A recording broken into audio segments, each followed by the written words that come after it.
Barrow has received United Nations Special Representative for West Africa and the Sahel, Leonardo Santos Siamo, for high-level talks focused on regional security challenges and the Gambia's ongoing constitutional reform process. The visit forms part of the UN's diplomatic engagement ahead of the country's upcoming elections. Reporter Yahya Jammeh tells us more of that in this report. The Special Representative of the United Nations Secretary General and the head of the United Nations Office for West Africa and the Sahel at the State House in Banjul to discuss with the Gambian leader. The meeting was centered on a critical moment in ongoing discussions around the Gambia-styled constitutional reform and broader regional concerns, especially in the increasingly volatile Sahel. Mr. Simo visits the West African nation as part of a wider diplomatic tour, as he told journalists following his engagement with President Barrow, which focused on two main areas: the adaptation of a new constitution and the security situation in the West African sub-region, particularly the threat of transitional terrorism in the Sahel. The United Nations envoy acknowledged that the Gambia's efforts to adopt a new constitution have faced political hurdles, but expressed optimism that national stakeholders will eventually find common ground. And one of these difficulties is precisely the adoption of a new constitution.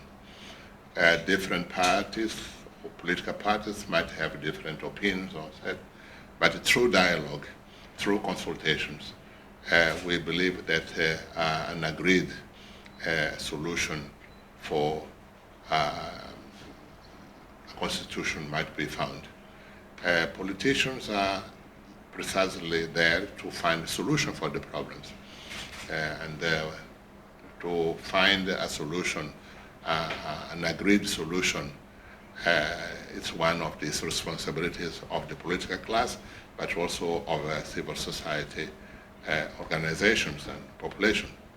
And this is a stage in the process also to prepare better the country for elections to take place in 2026.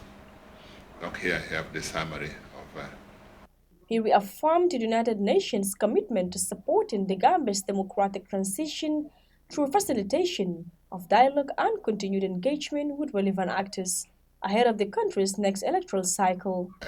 Political entities of the country, they have to continue to discuss among themselves to find what the international community and the UN can do is precisely to encourage and find ways to encourage further and even to facilitate some dialogue.